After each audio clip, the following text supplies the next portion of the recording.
It's getting close to St. Valentine's Day, so I thought it might be fun for us to do a heart-themed project together. So what I've done so far is I've warped the loom and I've started some plain weave with a red accent there. All of these details you will find in the PDF, which you can download from my online weaving school, and I'll give you the link underneath. If you're already a subscriber to my online weaving school, if you're a yearly or a monthly subscriber, then you will already have this class and everything will be there for you. Okay, so what I've done is 6 white, 2 red, and then I have done, what did I do? I did 16 rows of white. All the details for the type of yarn I'm using, the warp ends, all of that will all be in the PDF, as well as the template. So once you have done this little introductory section here, you can cut out your heart template. I'm basically going to just center it visually. It might be easier if I put it that way so that the fold is not distorting it at all. And I'm not going to tell you to, you know, count a certain number of warp threads in from each side or anything like that, but just visually see how it looks. And when it looks right to you, we want it just above, well, just sitting on the plain weave that you've already done there, because we're going to start to bring in the red yarn for the heart. Now I'm going to trace mine onto the warp yarn, and I'm going to do it with a Sharpie, but I'm going to be super careful around the bottom because I don't want to draw on this plain weave that I've already done. You can imagine if you get Sharpie on white cotton, it's not going to come off. So you can also, there's another way you can do this, you can pin this underneath like so, but I find that a real pain in the neck. It just gets in the way. Alright, so approximately there I want it. I'm going to hold it there and I'm going to draw around the outside of the heart template as best I can. And it's not, this is not a perfectionist type thing, this is getting an outline to follow.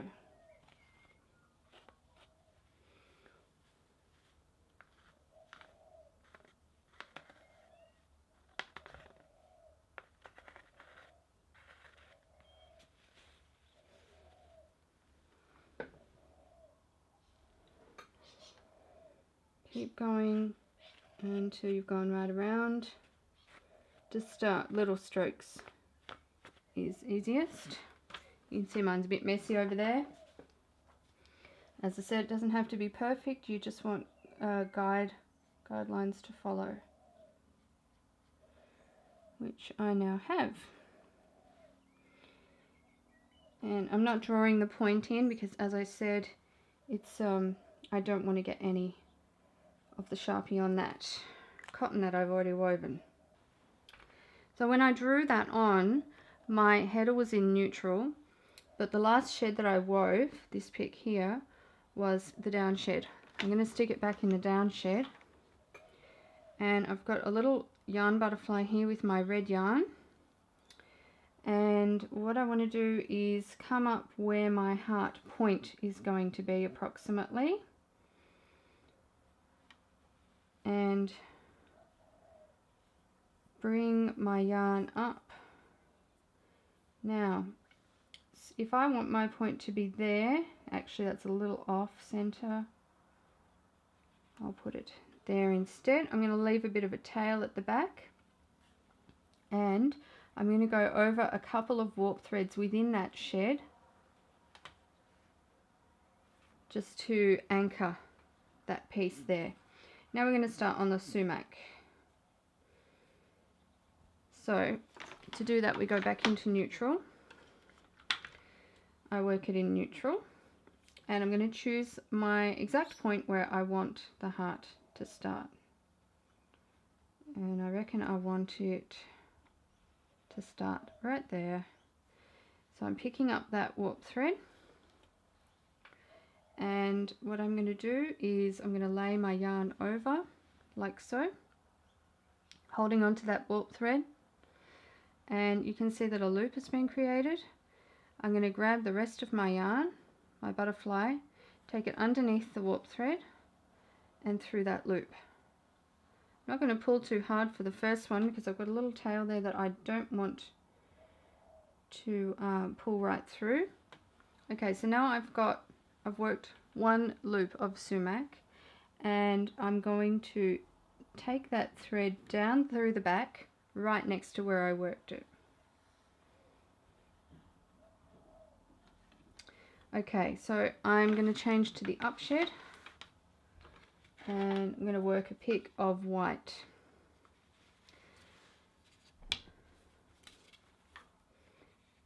And that's going to stabilize the red.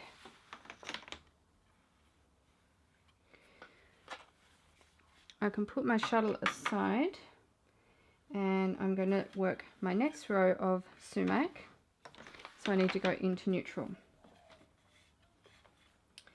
Okay, this time I'm going to be following my outline. So I want to start probably over here on this one. So I bring my yarn up.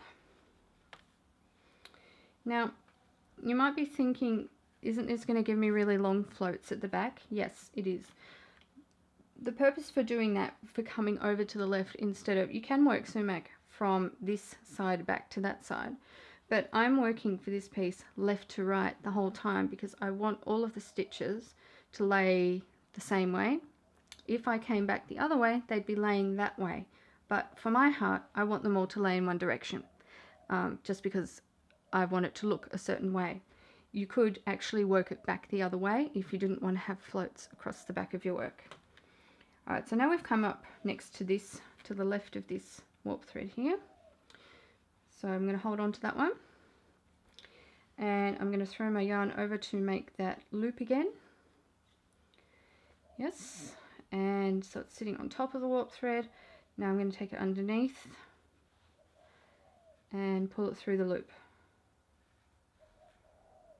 Now I'm going to pick up the next warp thread that's sitting right next to it, and I'm going to work the next sumac through that, because I've got a bit more area to cover across this time. Next warp thread,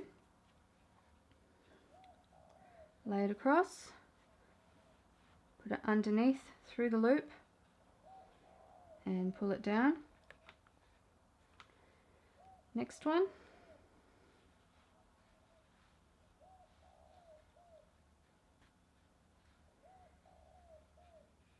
next one. You don't skip any of the warp threads, you need to give each one coverage.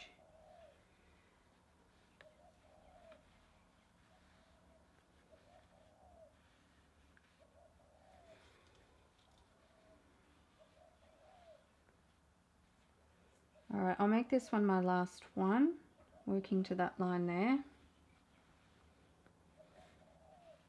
And I'm going to pop that right down alongside the stitch I just worked. Let it hang from the back for a minute while I sort out my plain weave. So I'm in the down shed for this one.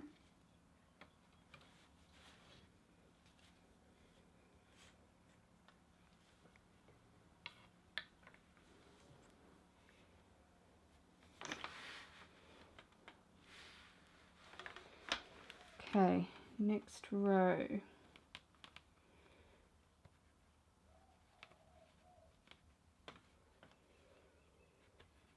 Next row I have to go into neutral, so just remember that each time. I automatically kind of switch into the next shed, but we work the sumac in neutral. Alright, so I'm going to have another look at where my lines are now. I probably want to come in over on this one. So you see what I'm going to be doing is building the lines, and they're going to stretch out a little bit further each time, and towards the top they'll come back in a bit more, so you're just following the line of your pattern.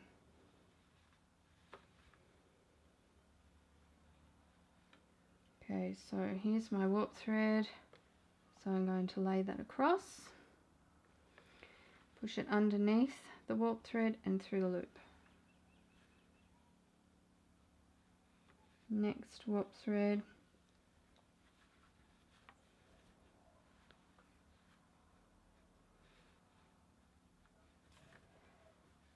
and this is fairly time consuming, but you do get a lot faster as you go along and get practice.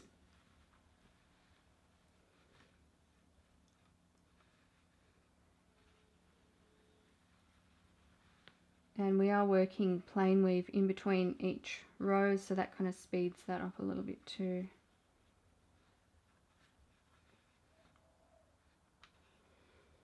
So you might be thinking that this is pretty similar to a tapestry.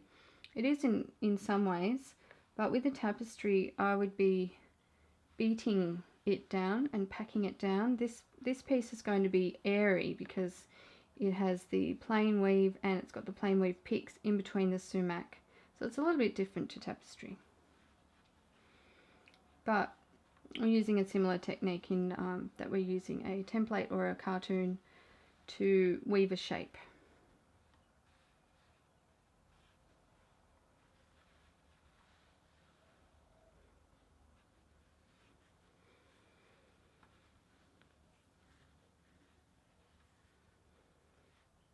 And almost to the other side.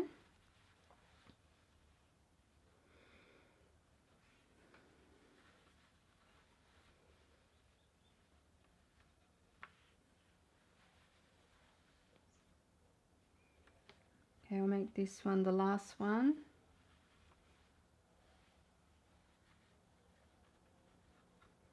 No, I won't. I'll make this one the last one. And that goes down beside the stitches we worked. Sometimes they're a little bit uneven and you can manipulate them a little bit with your fingers, but the sending the shot of plain weave through helps to even them out and make them sit right as well.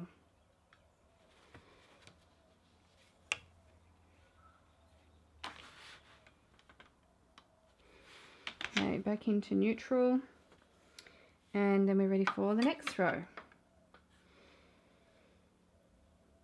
As you get further on, this is quite a width across here, and you would be wasting quite a bit of yarn if you sent it right across at the back to restart. So you could always cut the yarn, leaving a little tail for weaving in, and then restart it over the other side. That's once you start getting to the wider areas. When we're at these kind of areas where it's not too wide, then it's not too bad. I don't mind doing that. This one will do. Alright, so starting a new row of sumac.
Now that I've reached the top, I have to do things a little bit differently because we come to the mounds at the top. So we've been doing straight lines up until here, and then we break into these mounds. So I found the easiest way to deal with this is obviously to keep following your outline, but to break it up into two parts. So instead of doing one full line across, using one part of yarn for here, the first mound, starting on this side, going to this side, following my outline, and then breaking off the yarn, and then restarting over here. And then you do your white pick in between there, just as you did before. Doing it this way means that we don't have a distorted plain weave, and it means that we can get these nice distinct shapes for the mounds at the top.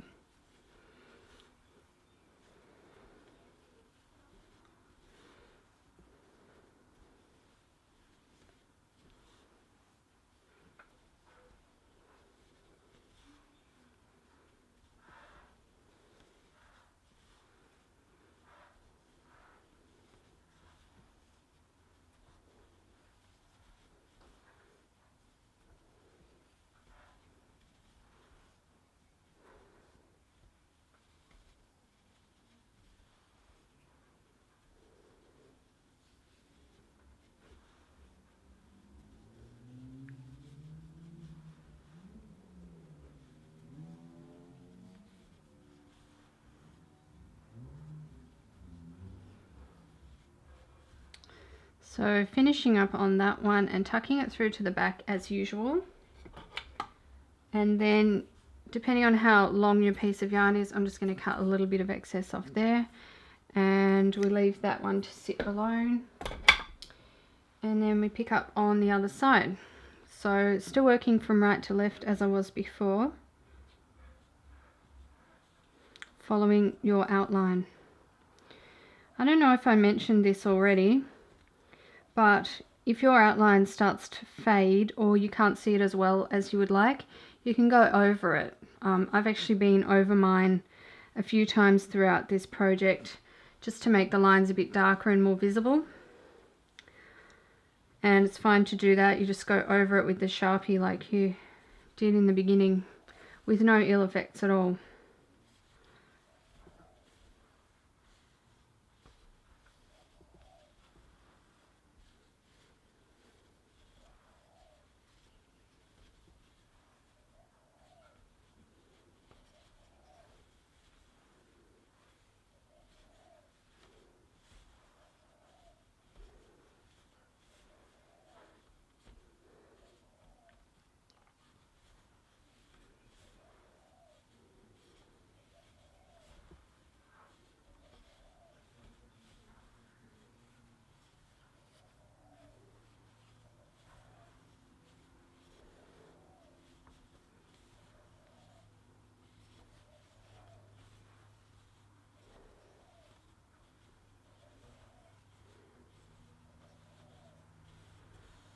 Last one there, poke it down, cut it off, leaving a tail.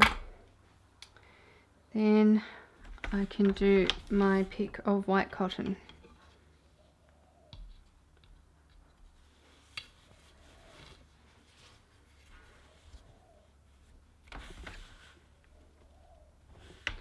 So I've just got realistically 1 or 2 lines of this left before I'm done. And then I'm going to weave a little bit of a header on top, and I'm going to match it with the little border that we did at the start. If you remember, we did the red border. And another thing I want to mention is when you hang this up, you're going to be wanting to secure the thread. So what I'm going to do is hem stitch. I'm going to hem stitch the top and the bottom of the piece. I haven't hem stitched the bottom piece yet, but it's a short piece, so I can just wind it back to do the hem stitching. And you can either do your hem stitching, if you choose to do that, in white or in red as an extra kind of accent. I think I'll probably do mine in white. And if you don't want to do the hem stitching, oh, by the way, I've got a video on hem stitching that explains how to do it. But if you don't want to do that, you can do knots. Once you take your piece off the loom, you can knot the ends to keep them secure. If you recall from the start of the piece, before I wove the piece, I did 6 picks of white, 2 of red, and then another 16 of white. So we're basically just going to reverse that. So we're going to do the 16 of white now. Already done 1.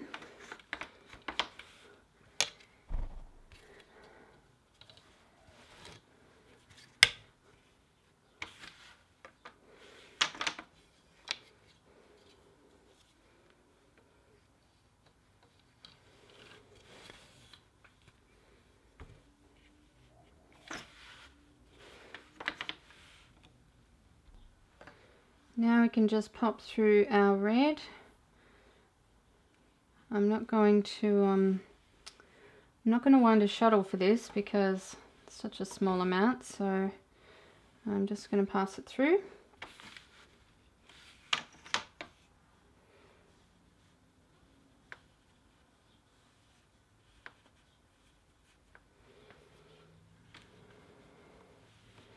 Oh, that shed's getting small. So I'm pretty close to the end of the warp now. Okay, there's my 2.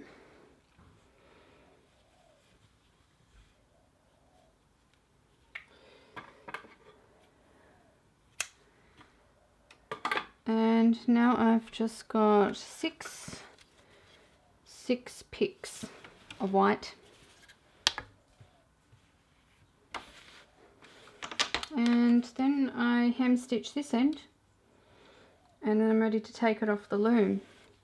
When you're going to take yours off, just have a think about the kind of fringe that you want to have,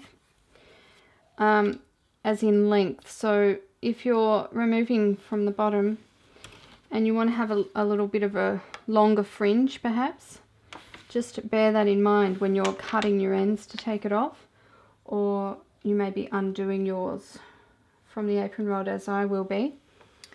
And then also at the top, it's more important at the top because you're going to need something to tie onto your stick or your piece of dowel or whatever you're going to hang this with. So you need a little bit of length to be able to do that. So make sure that you just keep that in mind when you're cutting.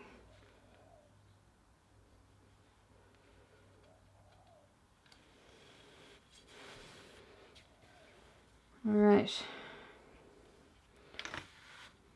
that's done. I'm going to hem stitch this end, and that will be that.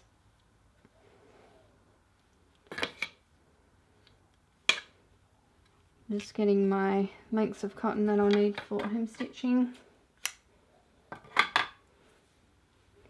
And I'll see you back here once this is off the loom. So at this point, if you have a look underneath, it's kind of looking like a scene out of a horror movie under there. But don't worry about that. We're going to fix that up at the end once we've taken this off the loom. There's going to be a bit of needle weaving the ends back in, but I think it's going to be worth the effort. Okay, so we're off the loom now, and we've got all of these threads at the back. The first ones here were where I was running them across as floats, so I can just leave them as they are. But all the others are going to have to be threaded in a little way. So I can just thread each one with my tapestry needle, and all I have to do really is make it go through some of these loops at the back.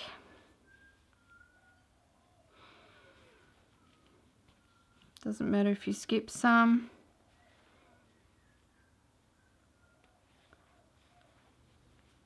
Like so. Once I've taken it through a couple, I grab my scissors. Where are my scissors? Oh, here we are. and just snip it close to the fabric, and now that's secure. And so I grab the next one, and I'm just going to move around methodically until I've done all 5,000 of them. Only kidding, it's not 5,000. Now, do you know how to thread a tapestry needle easily with wool? You grab the eye of the needle and pull down on both sides of the thread so that it's tight, and so that you're pinching it tightly in between your pointer finger and your thumb. Then you take the eye of the needle and rub it so that the wool just pops through. And that's an easy way to do it.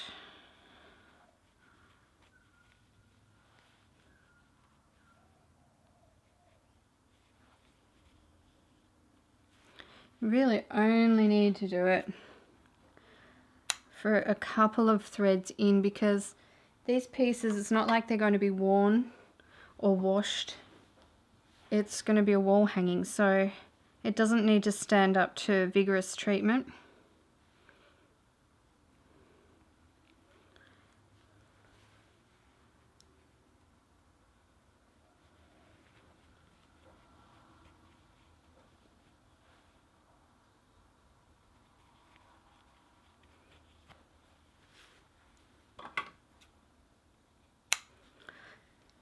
So once we've finished doing all these, it's going to look pretty neat on the back. We won't have any weird bits hanging off.